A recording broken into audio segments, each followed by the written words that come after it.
시청자 여러분, 안녕하십니까. 시사토론텐 정병준입니다.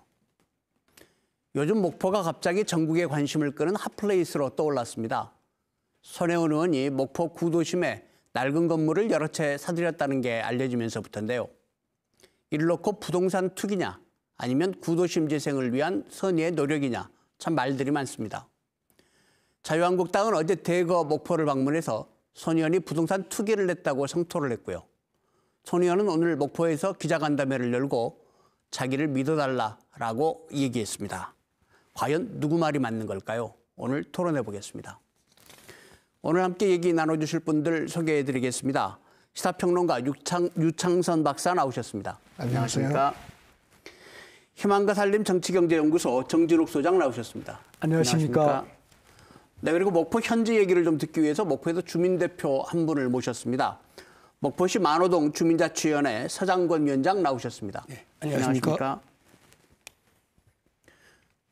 네, 오늘 손 의원은 목포에서 1시간 반 동안 기자간담회를 열어서요. 부동산 투기가 아니라 박물관을 짓기 위해서 건물을 매입한 거다 강조를 했는데요. 오늘 손 의원의 기자간담회 장면 저희가 화면으로 준비했습니다. 함께 보시고 얘기 시작하시겠습니다. 왜곡되고 뭔가 악의적으로 편집된 그 뉴스들이 사실이 아니라는 것을 제가 제 목소리를 통해서 직접 생중계를 해서 보여드리고 싶다라는 생각을 했고요. 저는 저 정도 되는 초선 의원에 관련된 이런 정말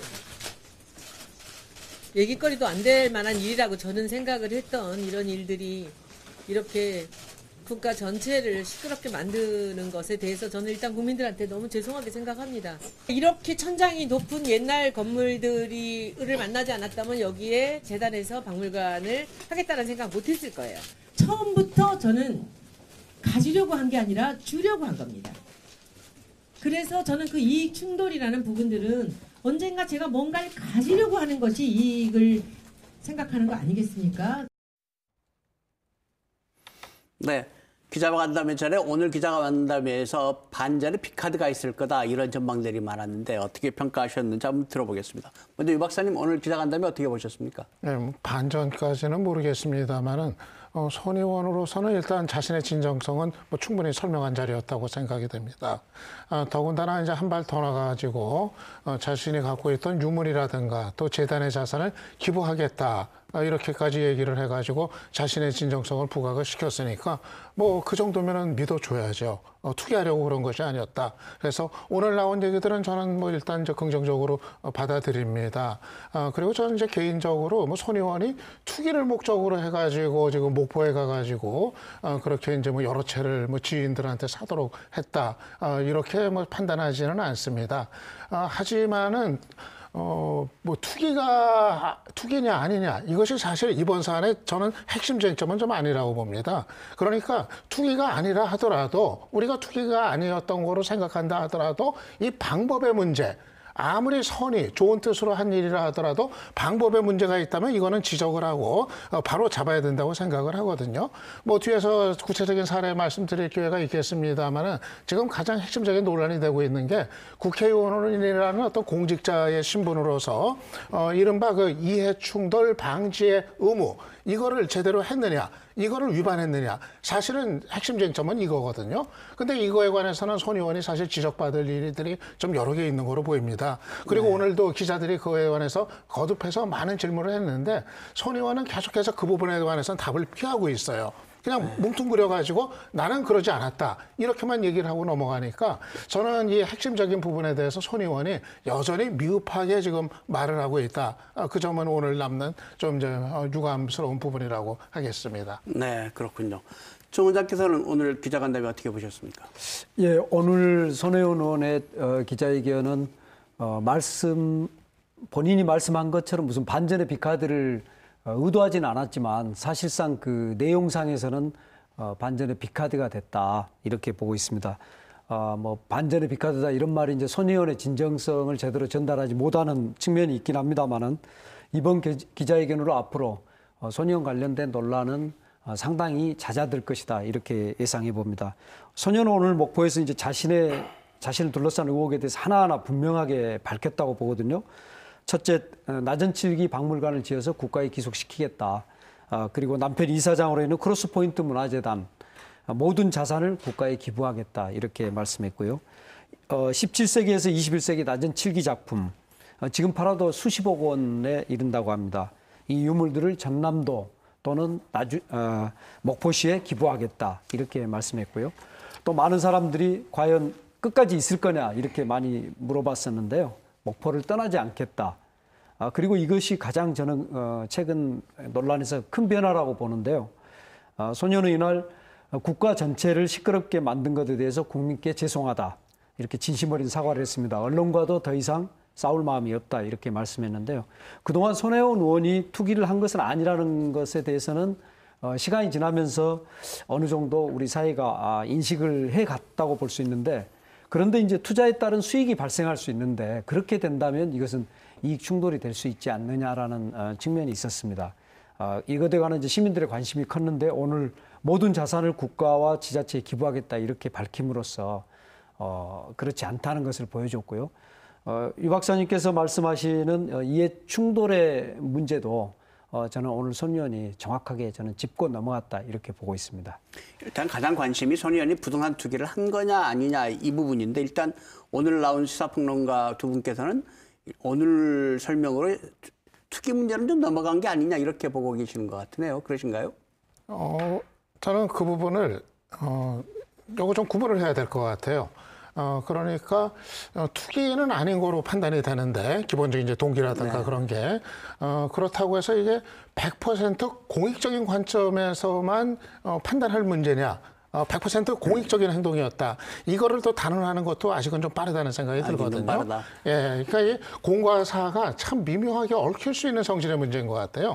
지금 이제 출발은 분명히 공익적인 관점에서 출발을 했다고 저도 생각을 합니다. 네. 그런데 이게 미래에 가가지고 미래에도 정말 순수하게 완전히 공익적인 결과가 될 것인지 아니면 거기에 또 어떤 사익의 부분이 일정 부분 또 자리할 여지가 있을지 이거는 사실 미래에 가봐야 하는 거거든요. 예. 물론 오늘 손 의원은 뭐 유물이라든가 재단의 자산은 기부하겠다고 얘기를 했지만은 그거 이외에도 사실은 예를 들면은 그 지인들을 설득을 해가지고 지인들이 또 여러 개 산 것들이 있거든요. 그러면 장차 이 부분에서 앞으로 미래 이익이 생긴다고 했을 때 그럼 그런 부분들은 또 어떻게 되는 거냐? 이거는 또 알 수가 없는 거란 말이에요. 그래서 저는 좀 더 짚어봐야 될 부분이 남아 있다. 그러니까 그거는 사실은 좀 미래 가서야 좀 확언을 할 수 있는 그런 부분들도 좀 미묘하게 얽힌 부분은 있다 이렇게 봅니다. 예. 오늘 자유한국당 정책위원장이 목포는 호구다 뭐 이런 얘기까지 하면서 이게 손 의원이 목포를 걸고 사적인 이익을 취했다 이런 주장도 하고 있는데 하여튼 이 얘기는 좀 차근차근 좀 풀어보도록 하겠습니다. 먼저 본격적인 얘기 들어가기 전에 서 위원장님. 예. 요즘 목포 사람 많이 오죠. 예, 많이 특히 옵니다. 대이동, 예, 만호동, 예. 그죠? 만호동, 유달동, 예, 예, 그죠. 그렇습니다. 예. 어떤 분들이 얼마나 옵니까? 글쎄요, 저 국내에 있는 모든 언론 기관에 아마 기자분들이 다 모이신 것 같은데요. 예. 아마 그 목포 개항 아마 120주년 되는데 목포 개항한 이후로 그 기자분들 그렇게 많이 오신 적 있었을까요? 아마 그런 분들이 이 사태가 끝난 이후라도 더 많이 오셨으면 좋겠습니다. 사태가 끝난 이후에도 뭐 언론, 정치인들, 예, 예. 또 관광객들 계속 왔으면 예. 좋겠다. 예. 구도심 좀 살리게. 예, 그렇습니다. 그렇군요. 예. 정 원장님, 다시 얘기를 좀 더 들어가 보죠. 이걸 선의로 보십니까? 정 원장님 입장은 좀 그러신 것 같은데. 예, 투기를 하려면 저는 강남에 했어야 한다고 보거든요. 그런데 이제 구도심은 어떤 것이냐, 우리 서장군 위원장님이 잘 아시겠지만 제가 구도심 현장에 가보니까 한 집 걸러 한 집이 비었다. 우리가 흔히 그런 표현을 쓰는데 이곳은 한 집 걸러 서너 집이 비어있는 그런 곳입니다. 그래서 아예 빈집입니다. 손 의원이 박물관 부지로 매입한 건물은 입구부터 빈집이고 또 안으로 들어가면 이렇게 표현해서 좀 그렇습니다만 귀신 나올 것 같은 그런 곳인데요. 투기라고 말하려면 몇 가지 조건을 충족해야 됩니다. 첫째, 이제 시세 차익이 발생해야 되는데요. 손 의원께서는 최소한 2배 이상 그 시가보다 더 높게 주고 사셨거든요. 거기에서 특별한 시세 차익이 발생하지 않은 것 같고요. 두 번째는 투기적 목적, 즉 실수요가 아닌 사람의 행위가 있어야 되는데 이분은 분명히 박물관을 짓겠다는 명확한 실제 수요가 있었습니다. 세 번째는 투기 대상을 이제 지속적으로 관리할 의사가 없어야 됩니다. 즉 단기 보유를 해야 되는데 손 의원께서는 목포를 떠나지 않겠다. 심지어는 장기 보유해서 이익이 생긴다 하더라도 그것은 국가에 기속시키겠다 했기 때문에 그런 어떤 이익의 문제 해결됐다고 보고요. 그다음에 이제 뭐 전매로 이익이 실현되는 게 일반적인 투기인데 그런 부분은 여기에서 여지가 없다고 볼 수 있겠습니다. 저는 여기에 이제 한 가지 더 조건을 붙이고 싶은데요. 투기는 원래 조용히 남몰래 하는 것입니다. 그런데 손 의원은 다른 지인들에게 우리 같이 목포에 정말로 최고의 근대 문화유산이 있으니 가서 그 건물들을 고쳐서 함께 살자. 이걸 한 200~300분에게 했습니다. 제가 아는 잘 아는 분들도 그런 이야기들을 들었었고요. 그래서 이제 이게 돈이 됐으면 솔깃해서 따라가 줄 사람들이 많이 있었을 텐데 거기 현장을 가본 분 알겠지만 거기다 투자하고 싶은 마음이 생겼을 리가 없습니다. 그래서 이제 아무도 안 움직이게 되니까 자기 돈을 조카에게 줘가지고 억지로 줘서 목포로 내려오게 합니다. 물론 돈을 준 증여세는 모두 정확히 납부를 했고요. 투기를 동네방네 소문내서 하는 경우는 없거든요. 저는 그런 점에서 영어에서 흔히 이런 경우 커미트먼트라고 하는데요. 어떤 자기가 한 말에 대해 책임지고 뭔가 헌신하는 거. 바로 나는 손혜원 의원께서 목포에 헌신했다. 이렇게 표현하는 게 사실 가장 정확한 게 아닌가 유 싶습니다. 박사님, 정 원장께서는 투기 아니다 이렇게 얘기하시고 그 부분에 대해서는 유 박사님도 뭐 일단 입장은 좀 비슷한 것 같은데 아까 차후의 문제를 좀 더 봐야 된다 이런 말씀하셨잖아요. 좀 더 자세히 말씀해 주시겠습니까? 어떤 생각이세요? 예, 뭐 저도 투기가 목적은 전혀 아니었다고 뭐 손 의원의 여러 가지 설명 들으니까 그렇게 이해가 돼요. 그래서 뭐 투기를 하려고 뭐 그렇게 하지는 않았을 것 같다 하는 저도 이제 그런 판단은 뭐 이제 드는데. 그런데 손 의원의 이제 진정성은 뭐 이제 분명히 그게 뭐 있는 것 같아요. 근데 제가 아까 이제 얘기드렸던 건 이제 저런 거죠. 이게 이제 장차 목포 구도심이 정말 살아나가지고 문화재 거리도 만들어지고, 뭐 속된 말로 이제 그 지역이 이제 뜬다고 했을 때, 이번에 손 의원의 이제 권유를 받아가지고 또 장차 미래 어떤 이익을 실현할 수 있는 사람들이 또 이제 재단 말고도 또 여러 사람들이 있지 않습니까? 이런 사람들 같은 경우, 그러면은 어떤 미래에 또 있을 수 있는 이런 이익 부분, 이것까지도 이제 다 공익으로 우리가 이해를 하면 되는 건가? 이게 또 간단한 문제만은 아닐 수 있다. 이런 측면을 제가 말씀을 이제 드린 거고요. 그리고 저는 이 이익이라고 하는 것이, 이익이나 어떤 사익이라고 하는 것이 반드시 돈의 관점에서만 따질 문제는 아닐 것 같아요. 그게 나중에 집값이 얼마나 올라가지고 얼마 더 차익이 생겼다. 단지 뭐 이런 차원을 저는 이제 넘어서 가지고 좀 더 이제 그 포괄적인 의미에서 어떤 이익 이런 걸 같아요. 그러니까 예를 들면 손 의원 입장에서는 자신이 하고 싶은 그런 문화 사업이 있다고 했을 때 그게 훌륭하게 이제 달성이 되면 그것도 본인의 입장에서는 좀 상당히 좀 이익이 될 수 있는 그 문화적인 관점에서도 이런 거 등등. 그러니까 왜냐하면은 이게 이제 국회에서 손 의원이 정부를 향해서 그 지역에 대한 여러 가지 그 지원을 요구를 해왔단 말입니다. 이런 부분이 결국 자기가 벌이고 있는 문화 사업에 대한 지원을 요구했다. 이게 바로 이제 이해 충돌 방지, 좀 회피의 문제가 이제 되는 건데, 그래서 저는 그런 부분은 좀 손 의원의 진정성을 우리가 다 받아들인다 하더라도 또 미묘하게 남는 부분이 앞으로 또 있을 수는 있다. 이런 얘기를 말씀을 드린 거죠. 네, 서 위원장님. 예. 손 의원을 예전에 많이 만나보셨나요? 구도심 문제 가지고? 예, 자주 만났다기보다는요, 글쎄요, 한 서너 번 만났을까요? 네. 근데, 저희가 처음 만난 게 아마 2017년 6월 정도에, 6월 정도에 만나 뵀었는데, 동네 분들이 이렇게 찾아오셨더라고요. 그래서 손혜원 의원이 목포에 와서 동네 분들하고 유주 분들하고 티타임을 좀 간단히 간담회를 갖고 싶어 한다고. 그래서 이제 그 쉼터라는 곳을 찾아갔어요. 거기 가니까 이제 손혜원 의원 그쪽 한 두세 분, 저희 주민들 한 6~7분, 그리고 쉼터 주거 지원분 한두 분 해가지고 한 11, 서너 분들이 이제 그 자리에 모였었는데 거기서 저는 이런 이야기를 들었었어요. 손혜원 의원께서 이런 이야기를 하시더라고요. 여기 계신 분들은 이사를 가지 말고 여기서 살아라. 응? 여기가 곧 좋아질 것이다. 그리고 옆에 집이 비어 있으면은 빈집 있으면 외집 분들이 사기 전에 여기 계신 여러분들이 사시라고 그런 이야기를 하시더라고요. 그러면서 목포가 발전할 것이다. 자기는 목포가 전혀 연고가 없는데 목포를 와서 보니까 야 정말 대한민국에 이런 곳이 있었구나.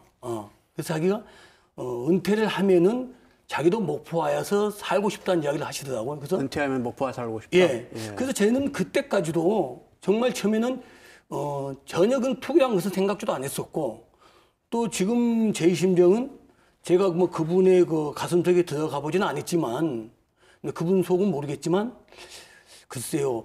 저도 아직은 그 투기라고도 보지는 않습니다. 네. 예. 혹시 그쪽에 부동산 값이 좀 올랐습니까? 2017년에 만나셨다고 하셨는데 한 2년 동안에? 예. 그래서 이제 예전에 저는 이제 토백이니까요. 40년 전에는 그 동이 만호동이 목포에서 제일 가는 동이었죠. 첫 번째 으뜸 가는 동이고 어떤 목포의 모든 그 돈이 그 만호동에서 나온다 해야 되거든요. 왜냐하면 그쪽이 이제 선창하고 해산물 상해가 있기 때문에 이제 거기서 이제 모든 이제 돈이 이제 목포동에 나왔는데 제 어릴 때만 한 3, 40년 전만 해도 평당 한 600, 700.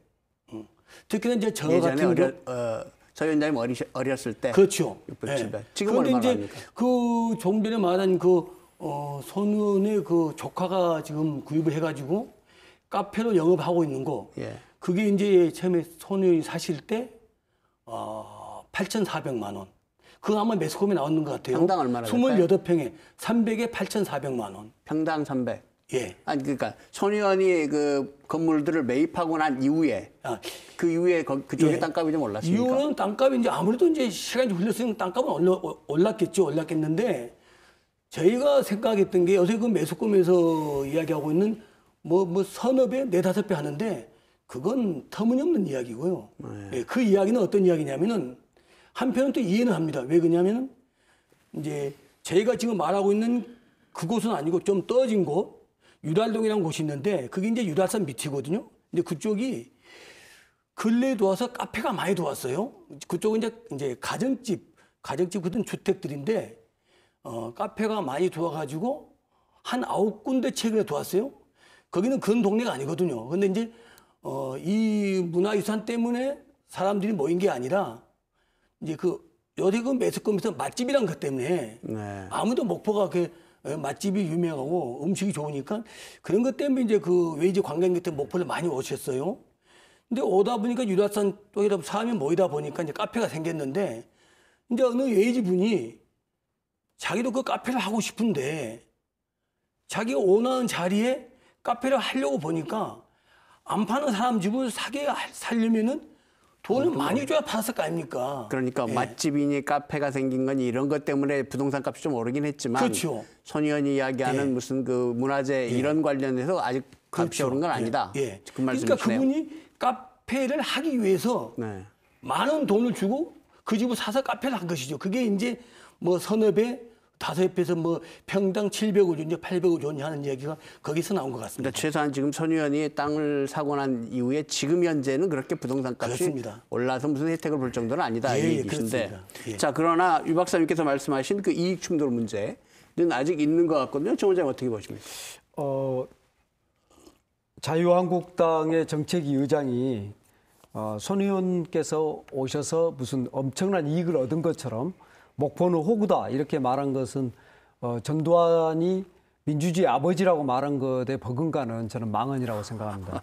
그러면 만약에 손 의원이 안 계셔서 그 지역이 그대로 그야말로 정말 그 밤에는 아무도 가지 않는 불 꺼진 장소가 되는 이런 게 그러면 목포가 가야 될 길인가? 목포는 그러면 불이 하나씩 켜지는 그런 곳이 되면 안 되는가 하는 그런 생각이 들거든요. 그래서 이제 목포를 뭔가 발전시키고 새로운 변화를 이루려고 하는 손혜원 의원에 대한 공격이라고 보고요. 그다음에 이제 유 박사님께서 말씀하신 지인들이 같이 산 거 그리고 또 지인들이 나중에 이익을 얻을 때 그럼 이거에 대한 책임은 어떻게 되느냐? 과연 이걸 과연 단순한 투자라고 볼 수 있느냐 이렇게 말씀하셨는데. 일정한 지역이 이제 문화적으로 어떤 그 컨셉이 이루어지려면 그리고 일정한 어떤 흐름을 가지게 되려면 사람들이 모여야 되거든요. 그 사람들의 생각이 좀 비슷해야 그게 하나의 거리가 될 수가 있습니다. 손혜원 의원은 이미 어떤 경험을 가지고 있냐면 가로수길을 만든 분입니다. 근데 가로수길을 만들었을 때 그분이 자세히 뭐 최근에 이야기하지는 않았지만 누군가 거기에 가로수길이 된다, 투자하게 하고 저는 그 전에 가로수길 뜨기 어디가 전에 있는 가로수길인가요? 압구정동에 있는 이제 서울 압구정동에. 예, 그렇습니다. 예. 그 뜨기 전에는 그냥 길이었거든요. 근데 거기에 가로수길이라는 이름을 붙였고 거기에 이제 맛있는 가게들, 멋진 가게들이 커피숍 이런 것들이 들어오면서 이제 서울의 명소가 돼서 지방에서 서울 올라간 사람들은 가로수길 한 번은 반드시 가는 그런 핫플레이스가 됐거든요. 그런데 그곳을 만들 때의 경험은 아마 누군가한테 그걸 이야기하고 또 그것과 비슷한 컨셉을 실현시킬 수 있는 다른 사람이 와서 또 그런 어떤 컨셉을 이어받아서 이 길 전체가 이제 듬성듬성이라도 일정한 컨셉이 만들어졌을 때 이제 하나의 그 문화 거리가 형성이 되는 거거든요. 그런 측면에서 사람들에게 뜻을 같이 하는 사람들한테 이제 가까운 사람들, 손혜원 의원이 가진 구상을 같이 실현할 수 있는 사람들에게 권했을 거란 말입니다. 근데 그런 분들이 안 움직이니까 이제 자기하고 가장 가까운 사람, 조카라든가 또는 보좌관의 가족이라든가 이런 분들하고 같이 가는 겁니다. 그분들에 대해서는 혹여라도 그분들이 그곳에 투자해서 실패하더라도 책임을 좀 덜 질 수 있기 때문에 가는 거거든요. 그래서 저는 오히려 그런 분들을 모시고 간 거는 여기서 앞으로 떼돈을 벌 거다. 아무도 어느 곳에 그 투자하면서 그 미래를 예측할 수 없고 더구나 이제 이미 완전히 쇠락에 있는 목포의 구도심에 가면서 온도심에 가면서 너희들 앞으로 여기서 돈 벌 거다 이런 이야기 하지 않았을 거라고 보거든요.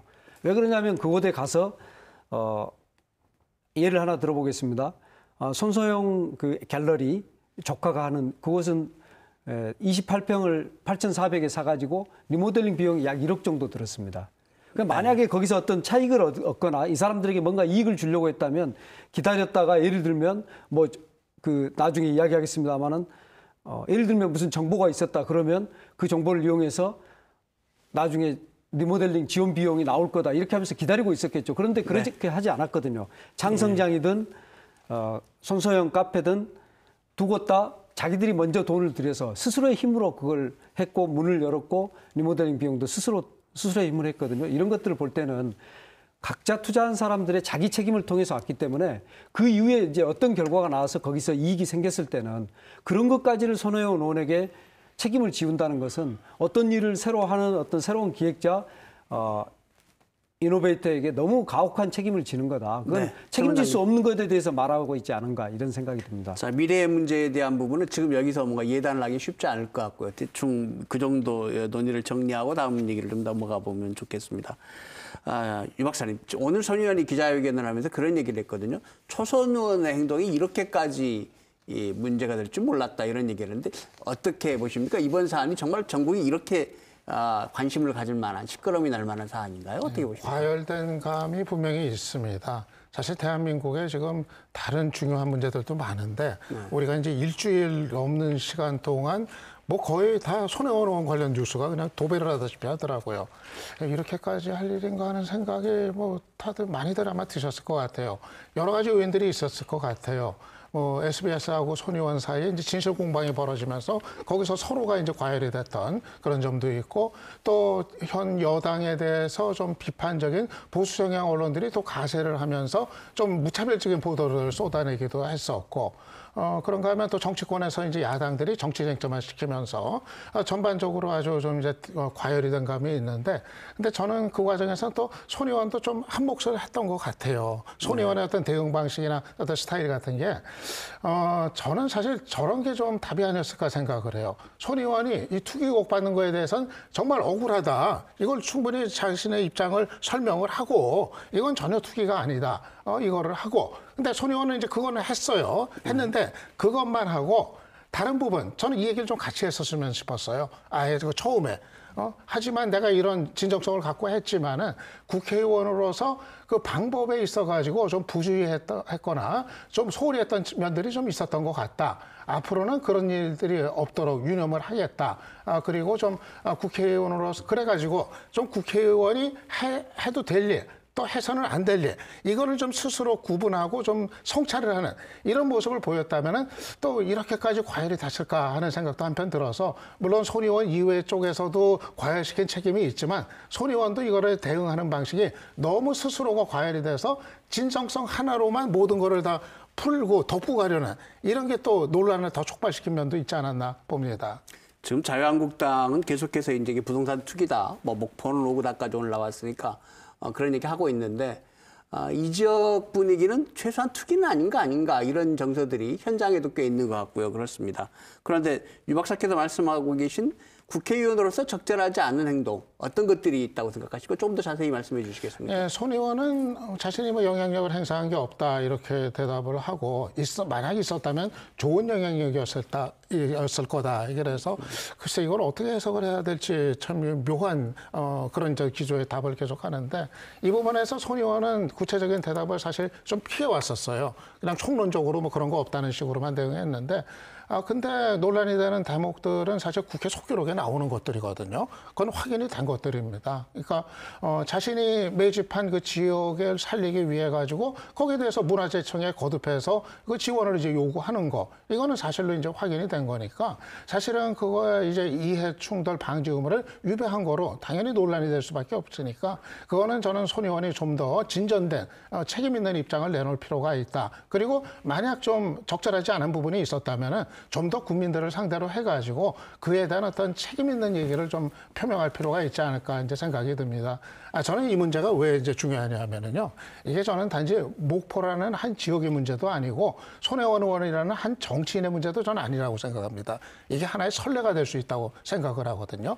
만약 이번에 이런 게 전혀 문제시되지 않고 당연시되는 거로 정리가 된다고 했을 때 한번 앞으로 생각을 해보죠. 자유한국당 의원이, 자유한국당이라고 뭐 적시할 필요는 없고요. 어떤 뭐 다른 정당 의원이 누구라도 어떤 정보를 어디서 자기가 이제 듣고서, 내가 그 지역이 앞으로 좀 살아날 것 같으니까, 나 그 지역 사랑한다. 나 그 지역을 보존하고 싶다. 이런 나의 진정성이 있으니까 내가 거기서 뭐 수십 채를 매집을 했다. 또는 지인들한테 권해서 우리가 수십 채를 매집했다. 만약 그런 일이 있을 때 우리가 어떻게 반응을 할 건가? 과연 여론이 어떻게 반응을 할 건가? 그런 것까지 앞으로 생각하면은 저는 이 국회의원의 이해 충돌 방지 의무에 대해서는 좀 더 이번에 엄격하게 우리가 선례를 남길 필요가 있지 않나 하는 생각입니다. 네. 오늘 기자회 간담회 현장에서 손 의원은 왜 이 문제가 시작됐는가라는 부분에 대해서 그런 얘기를 했습니다. 이 인근에 있는 재개발 단지 또 특정 건설회사가 아마 자기를 뭐 불편하게 본 거 아니냐, 이런 얘기들도 좀 그런 뉘앙스의 얘기를 했는데, 그 얘기를 좀 더 들어야 될 것 같습니다. 먼저 문제가 조선내화 부지, 서 위원장님 좀 설명을 해 주시겠습니까? 조선내화 부지가 어떤 거고 지금 어떤 상태가 돼 있는 건지. 그래서 저희도 그 조선내화 부지는 지금 저희가 한참 그 사태가 났던 그 문화거리하고는 상당히 거리가 멉니다. 네. 아마 저희가 걸어서 한 30분 정도 걸어가야 되는 거리니까, 지금 이 자꾸 매스컴에 나오는 그러니까 박물관 자리, 그 자리하고는 상당히 멀리 떨어져 있죠. 그래서 이제, 솔직히 저희들 입장에서는 오래전부터, 그곳에 이제 아파트가 들어와야지만, 목포 도심이 그 사람이 좀 살지 않겠냐. 그래서 저희 같은 지금 있는 원도심에서는 거기 아니고서는 주거지가 마땅한 것이 없거든요. 그래서 저희들 이제 생각은 아파트가 더 서가지고 좀 사람이 좀 살아야지 않겠냐는 그런 생각을 많이 가지고 있었거든요. 근데 이제 저희도 이제 근래에 들어와서 이게 뭐 근대 문화유산 해가지고 이제 그런 이야기 나오는데, 저희도 거기까지는 상당히 좀 어려운 이야기인 것 같습니다. 예, 그 문제에 대해서 이제 조금 더 말씀을 드려보면, 근대 문화유산으로 지정된 거리하고 조선내화의 그 공장터는 약 한 3km 내지 3.5km 정도 떨어져 있거든요. 거기 이곳에 이제 굴뚝과 건물이 이미 근대 산업문화유산 707호로 등록이 됐습니다. 그리고 이제 나머지 공장터 유산들을 지금 현재 이제 등록하려고 하고 있는 중인데요. 이 지역 그 부근에 있는 이제 주거시설, 흔히 말하는 이제 그 서산 옹금지구, 거기 이제 굉장히 낙후돼서 우리 서 위원장님께서 말씀하신 것처럼 주택 재개발이 이제 추진되는 건데 조선내와 공장터가 문화유산 등록이 되면은 재개발 지역이 줄어들게 됩니다. 그렇게 돼서 이제 원래 추진하던 규모보다 더 작은 규모의 아파트라든가 이제 건축을 할 수밖에 없는데 그렇게 되면 건설회사 내지는 재개발 조합으로서는 이제 채산성이 없어서 상당히 어려움을 겪을 수 있는 이런 상황이거든요. 그러다 보니까 조선내와 문화유산 등록하고 손혜원 의원하고는 아무 연관이 없음에도 불구하고 손 의원이 목포의 근대유산의 가치를 확인함으로써 어떻게 보면 간접적 영향을 미친 이제 이렇게 비춰질 수는 있는 거거든요. 이런 생각을 이제 가진 분들이 있습니다. 그런데 이제 굉장히 어떻게 보면 국민들 또 지역민들이 의구심을 갖는 것은 SBS가 손혜원 의원을 겨냥해서 왜 그렇게 집요하게 집중적으로 보도를 했는지 이제 이런 의문을 갖는 거거든요. 이 점에 대해서 물론 이제 더 이야기하고 싶습니다만 오늘 손혜원 의원께서 더 이상 언론과 싸우고 싶지 않다. 그리고 또 아마 또 법적으로 대응할 부분에 대해서는 언론 담당 변호사를 선임했다. 이렇게 이제 말씀을 하셨기 때문에 제가 더 이상 말씀은 안 드리겠습니다. 다만 또 하나 이제 공격의 이제 포인트였던 박지원 의원님은 재개발 관련해서 서로 설전이 있었지만은 제가 볼 때는 박 의원님은 이제 서산 옹금지구 재개발에 찬성한 바가 없다 이렇게 말씀하셨기 때문에 두 분이 하루빨리 만나서 화해하는 것이 필요하지 않은가 이렇게 봅니다. 저는 SBS도 뭐 어느 정도 좀 흥분한 면이 좀 있지 않았나 좀 그런 느낌을 좀 받았었어요. 실제로 연일 뉴스 8시 뉴스 보면은 앞부분 뭐 4꼭지, 5꼭지를 손 의원 얘기로 그냥 며칠씩 쭉 시작을 하고 이런 게 아마 이제 손 의원 쪽에서 모든 걸 다 이제 부인하니까 아마 이게 서로 간에 좀 기싸움 비슷하게 되면서 대결의식이 촉발되면서 SBS는 SBS대로 좀 과열이 됐던 거 아닌가 하는 생각은 좀 이제 들거든요. 그러니까 사실 뭐 그렇게까지 연일 많은 꼭지 그 시간적인 비중을 그렇게까지 두는 게 적절했는가? 이거는 또 뭐 이제 미디어 차원에서 한번 좀 점검을 해볼 필요는 있다 생각이 드는데 하지만 또 저는 SBS가 못할 거를 했다고는 또 생각을 하지 않아요. 그러니까 언론사의 입장에서 봤을 때 일단 목포 구도심에서 있었던 일련의 상황이 의심이 가는 거는 사실이거든요. 정치인이 와가지고 자기 지인들 통해서 수십 채 이렇게 매집을 하도록 했던 과정. 이건 분명히 좀 합리적인 의심을 갖고 추적을 하는 이런 과정은 언론으로서 당연히 뭐 있을 수 있었다. 전 그렇게 생각을 합니다. 이게 이제 너무 뭐 투기다 이렇게 단언을 했다면 정말 이거는 좀 문제가 될 수 있겠지만 일단 추적을 하고 보도를 하고 뭐 관심을 일깨우는 거 저는 그건 언론이 할 수 있다 생각을 하고 그리고 저는 그 SBS가 처음에는 좀 투기 의혹을 제기하다가 좀 시간이 며칠 지나면서는 아까 얘기 나온 이해 충돌 방지 의무 이 부분에 이제 초점을 맞추는 것 같아요. 근데 사실 그 부분은 SBS가 또 충분히 문제를 제기할 만한 저는 그거는 좀 정당한 부분 아니었나 생각이 들어가지고 물론 내용적으로 좀 SBS가 이제 지나쳤던 부분은 우리가 또 비판할 건 하고 좀 이렇게 검증을 해야겠지만은 큰 덩어리로 봤을 때 SBS가 뭐 손혜원 의원을 죽이기 위해서 이거를 했겠느냐 더군다나 무슨 배우가 있어가지고 배우에 따라서 이걸 했는가 저는 이것도 좀 과도한 상상력 아닌가 그렇게 생각을 합니다. 그 점과 관련해서 좀 그 사실관계를 좀 짚고 싶은데요. SBS가 굉장히 이제 과도하게 손 의원님을 공격했던 것은 사실이고요. 그것은 저는 일반 언론들의 보도, 특히 그 방송이 편성하는 방식에서는 기존에 볼 수 없었던 거다. 저는 그렇게 보거든요. 그런다고 봤을 때는 단순히 흥분만 했겠냐 이런 이제 합리적 추론이 가능하고요. 또 하나 SBS가 보도한 것 중에는 가짜 뉴스가 있습니다. 뭐냐면 손 의원님이 오늘 기자회견을 한 박물관 부지가 창고가 200평인데요. 이곳이 등기부상에는 11개 필지로 돼 있습니다. 근데 이게 언론에는 어떻게 나갔냐? 11채 집으로 나간 거거든요. 그러니까 국민들이 볼 때는 처음에 9채로 하겠다, 뭐 11채로 늘어났다 이렇게 되니까 손 의원이 어마어마한 투기를 했구나 이렇게 보면서 이미 투기로 규정을 한 겁니다. 근데 아까 이제 이익 충돌의 문제로 넘어갔다고 말씀하셨는데 그러면 치고 빠진 것밖에 안 되고 국민들의 뇌리 속에는 이미 손혜원 의원은 목포에서 투기를 했다 이렇게 인식을 시켜주고 그리고 나서 다시 또 이익 충돌의 문제가 되니까 또 그 문제로 넘어가게 되는데 저는 이익 충돌의 문제도 이제 조금 이따 말씀을 드리겠습니다만은 전혀 이제 문제가 안 된다고 보고요. 네. 예, 현재 손혜원 의원이 박물관 부지로 매입한 부지가 이제 약 한 200평 전후, 300평 전후인데 이게 14개 필지입니다. 근데 언론에서는 또 14채의 집처럼 나가서 국민들이 헷갈리게 만든 이런 문제가 분명히 이번 보도에서 있었다. 그렇게 지적을 하고 싶습니다. 네, 이게 이제 정치적 사안이 됐으니까 정치권 얘기 좀 해보죠. 일단 손 의원이 이 사안을 대응하면서 다른 의원들하고 좀 다른 행태를 간 것 같아요. 일단 탈당을 했거든요.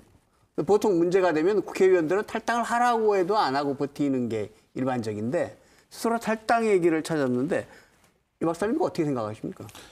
네, 저는 이제 손 의원의 억울한 심정은 뭐 10분이 이해를 합니다.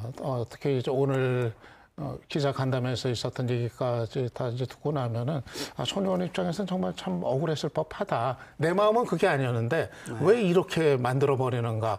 아마 화가 많이 났을 것 같아요.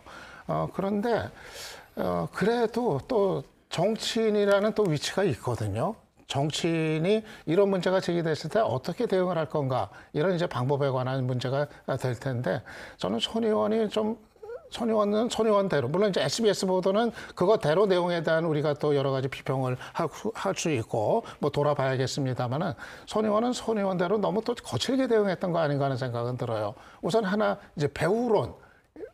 그 제보론 이런 건데 아마 태형건설 얘기는 아마 손 의원이 직접 하지는 않은 거로 저는 알고 있거든요. 오히려 그 지지하는 분들 사이에서 먼저 얘기가 나왔던 것 같은데 SBS를 이제 뒤에서 태형건설이 배우가 돼가지고 그랬던 거 아니냐. 근데 태형건설은 목포 그 지역하고 아무 관계 없게 드러나니까 이제 태형건설이 아니라 중흥건설로 갔어요. 중흥건설이 이제 사업자라는 게 확인이 되면서 그러면서 중흥건설 또 조합 다 손혜원 의원이 이제 검찰 같이 가서 같이 조사받자 이렇게 얘기를 했단 말입니다.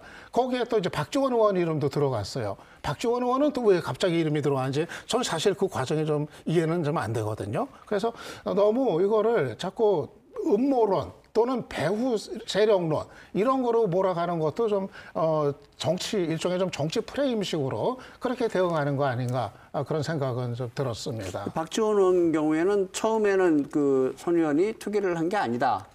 트위터에 이렇게 올리셨다가 나중에는 투기를 한 걸로 이렇게 올리셔서 아마 그 공격을 손 의원 쪽에서 한 걸로 그렇게 알고 있는데. 예, 그 지금 유 박사님께서 이제 그 현재 벌어졌던 상황에 대해서 조금 정확하게 그 흐름을 가지고 있지 못하신 것 같은데요.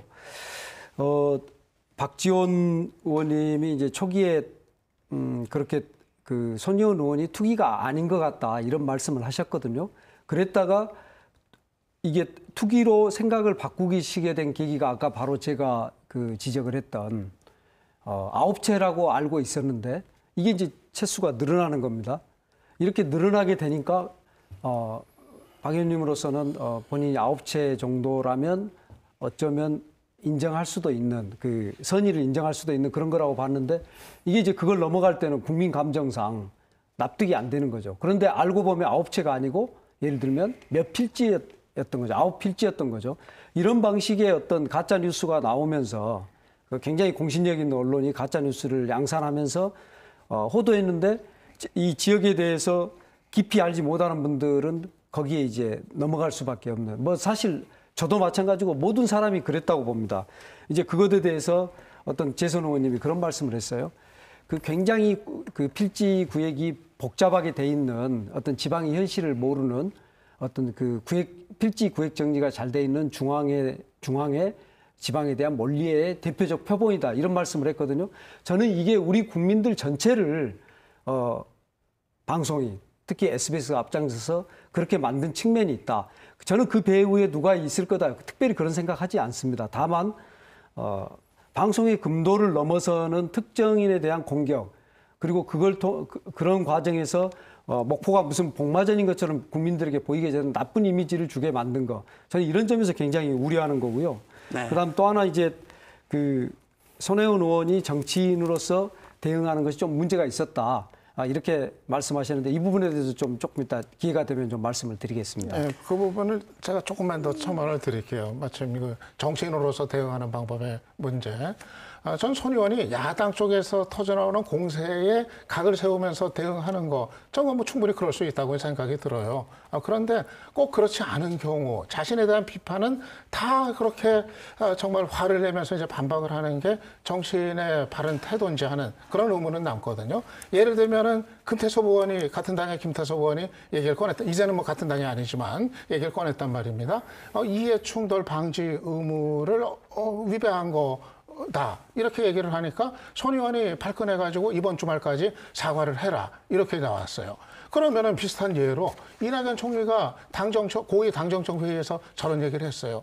정부 여당 좀 겸허해야 한다 얘기를 했거든요. 사실상 손 의원의 대응 방식을 좀 지적한 거로 저는 해석을 하고 있습니다만은 그러면은 좀 그런 얘기들이 나오면은 정치인이 정말 자기의 진정성은 있지만은 그래도 내가 이거를 나의 진정성만 앞세워서 이거 추진하던 과정에서 내가 놓친 거, 내가 생각 못했던 거, 부주의했던 건 없는지 저는 그 귀를 열고 비판 듣고 그리고 좀 송구한 부분은 송구스럽다는 걸 국민들한테 얘기하고 좀 그런 것이 사실은 맞는 거 아닌가 저는 그 생각입니다. 예, 손혜원 의원의 그 대응 방법에 문제가 있었다. 그 저도 똑같이 공감하고 그 인정합니다.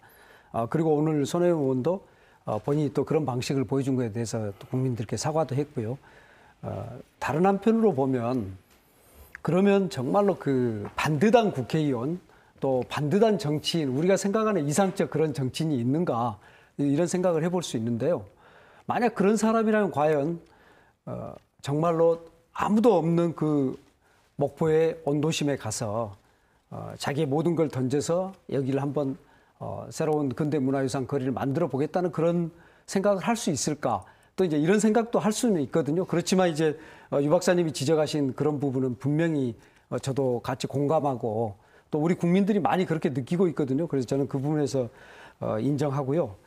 오늘 이제 그런 질문을 사실은 손혜원 의원이 받았거든요.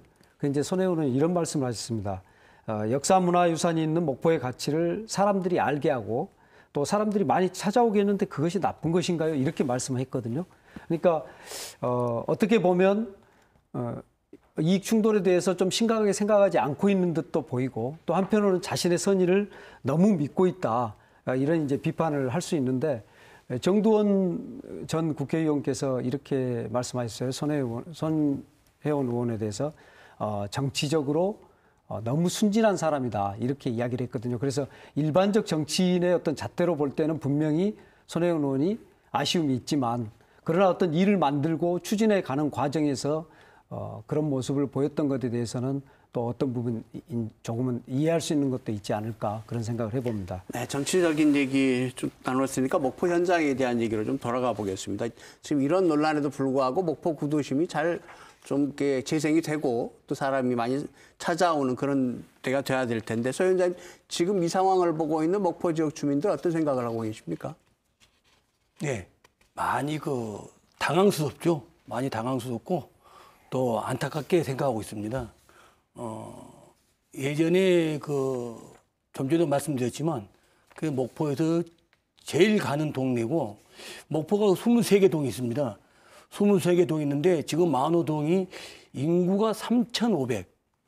예, 또 목포에서 제일 큰 동이 부두동이라는 곳이 있는데 25,000명입니다. 그러니까 23개 동에서 제일 인구가 작은 동이 지금 방금 말씀하신 우리 동인 만호동입니다. 네. 그래서 예전에 그 만호동은 목포의 제일 큰 동이었는데 도시가 커지면서 구도시가 신도시 생기면서 아무래도 이제 신도시 쪽으로 이제 치중하다 보니까 저희는 그래서 구도시라 안 합니다. 구도시라면 아주 듣기 싫습니다. 저희는 언도시라고 합니다. 언도시. 예, 언도시라 하는데 아무튼 저희들 입장에서는 예전에 저희가 어릴 때 컸을 때 그 상황이 지금에 와서 비하면 저희 토백이들은 너무나 안타까운 거죠. 그래서 이걸 계기로 인해 가지고 저희가 조금이라도 발전하려고 조금만 그 희망을 가지고 노력을 하고 있는데 지금 이 사태가 혹 우리가 생각했던 그런 계획을 벗어나서 미루어지거나 또 이게 연기되거나 한다면은 우리 주민들 입장에서는 정말 참기 힘든 일이죠. 그래서 아무튼 저희는 이 사태가 빨리 매듭이 지어서 더 좋은 동네가 되었으면 하는 게 저희들 바람입니다. 근데 지금 현장 상황은 손 의원 관련되신 분들도 있지만 정모 씨라고 해서 오늘 손 의원도 기자간담회에서 말씀하신 더 많은 필지를 갖고 계신 분도 있더라고요. 그러니까 이렇게 이미 지금 땅을 좀 확보하고 계신 분들이 있는데 그렇더라도 여기 문화재 관련된 사업은 계속 돼야 될 것 같은데 이거 어떻게 진행돼야 될까요? 어떤 방안이 있습니까? 청 원장님 말씀하시겠습니다. 예. 목포 시민의 정말 가장 큰 걱정이 사업 중단이 되지 않나 또는 사업의 차질이 빚어지지 않나 이런 것인 것 같거든요. 저는 이낙연 총리께서 손혜원 의원 문제에 대해서 법대로 처리해야 한다라고 말씀하신 배경은 국민들이 이제 투기로 그 잘못 알고 굉장히 어떤 민심이 좋지 않았을 때 그 민심에 대응하는 그리고 민심을 일정 정도 수용해주는 이제 이런 측면도 있는 거 아울러서 목포 지역의 사업은 그대로 가야 된다는 좀 메시지도 저는 함께 담았다 이렇게 저는 받아들였었거든요. 그런 점에서 보면 이제 현재 목포 구도심에서 진행되는 사업이 지금 두 가지인데요. 하나는 목포 근대 역사문화 공간 사업인데 2019년부터 2023년까지 국비 지방비 각 50%씩해서 500억이 투자되는 굉장히 큰 사업입니다. 이건 그대로 일정대로 될 것 같고요. 두 번째 사업이 이제 도시재생 뉴딜 사업인데요. 이것도 마찬가지로 거의 500억 이상의 이제 돈이 투여되는 건데 이 두 가지 사업은 이제 원래 계획이 돼 있었던 거기 때문에 이런 일에 상관없이 그대로 진행되는 걸로 제가 확인을 했습니다. 그런데 이제 이런 사업 하다 보면 선의로 어떤 도심을 개발하는 이제 참여하는 사람이 아니고 부동산 투기해 가지고 돈 버는 사람들도 나올 수도 있을 것 같은데 여기에 대한 대책들을 혹시 그 부분에 전문가를 오늘 모시지 못했습니다만 고민을 좀 해봐야 될 필요는 있을 것 같은데 혹시 유 박사님 생각해 보신 적이 없으십니까? 차익이 생겼을 경우요. 예. 글쎄 기본적으로 손 의원이 오늘 기부 의사를 이제 밝혔으니까요. 그러니까 본인은 그랬는데 예. 주변 분들이라든가 또는 땅을 사고 있는 다른 분들도 있거든요. 지금 현장에서 보면. 그게 참 뭐라고 얘기를 하기가 좀 어려운 문제인 것 같아요. 재단 자산을 기부하는 거는 그거 하려면 이제 앞으로 또 여러 가지 절차를 밟아야 될 거예요.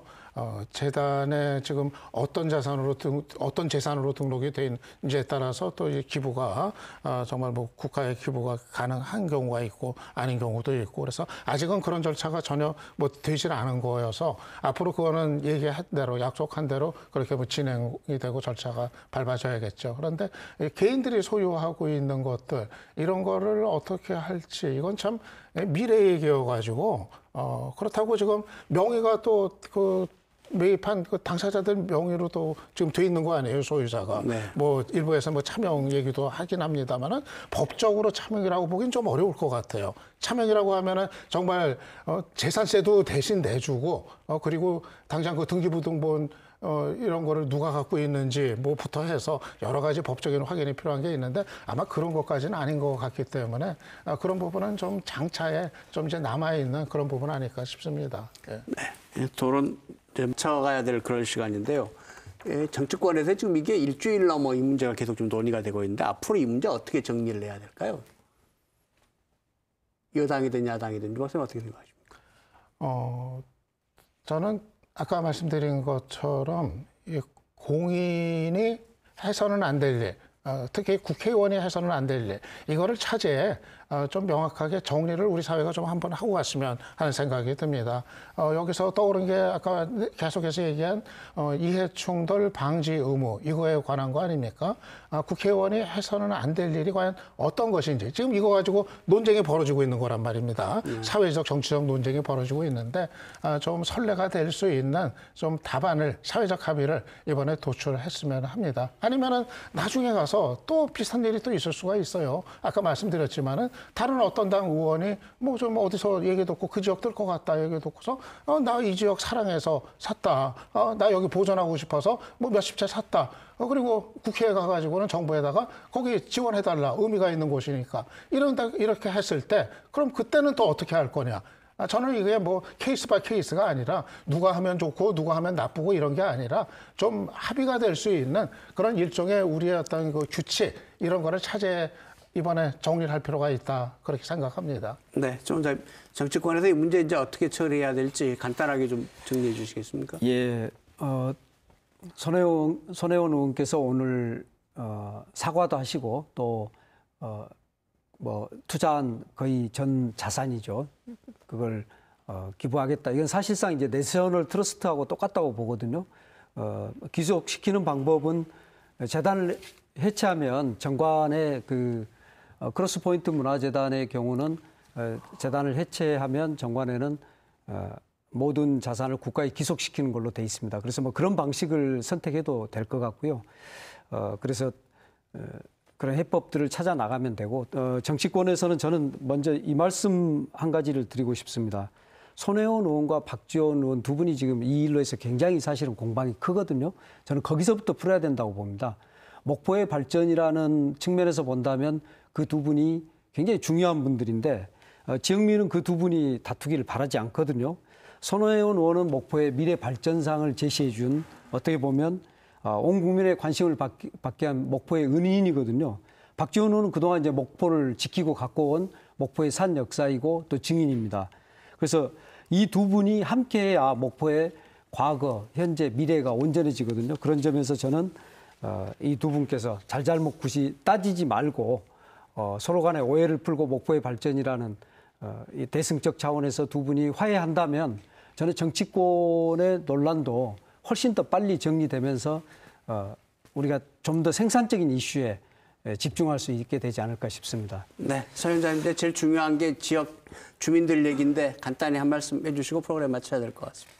네, 목포 시민의 한 사람으로서 또 이 자리에 이렇게 말씀드리게 돼서 정말 KBS 관계자 여러분들께 감사의 말씀을 드립니다. 정말 저희는 간곡히 부탁드리고 싶습니다. 저희 그 토백이들 입장에서는 너무나 낙후된 도시가 돼 있기 때문에 아이들이 있는 그 젊은 부부들이 이 동네에 도와서 살지를 않습니다. 왜 그러냐면 학원이 없습니다. 공부한 학원, 음악 학원, 미술 학원이 아예 학원이 없습니다. 학원을 가려면 차를 타고 1시간 신도시문 나가야 학원이 있습니다. 예, 그래서 아무튼 뭐 이번 사태는 이래가지고 뭐 정치인들이 정략적인 일로 이런 사업들이 늦춰지고 미뤄진다면 아마 우리 주민들은 용서하지 못할 겁니다. 예. 네, 사업이 제대로 잘 진행되기를 바란다는 그런 말씀이었습니다. 네, 오늘 손혜원 의원은 기자간담회에서 수십억 원을 들여 모은 낮은 칠기를 박물관을 만들어서 정부나 지방자치단체에 기부하겠다 이런 얘기를 되풀이했습니다. 나중에 기부할 건물을 사는데 이게 부동산 투기냐 이런 얘기인데요. 만약에 정말 손 의원이 이걸 국가나 지방자치단체에 기부를 한다면 그 진정성은 받아들여줘야 되지 않나 이런 생각이 듭니다. 여러분들은 어떤 생각하시는지 모르겠습니다.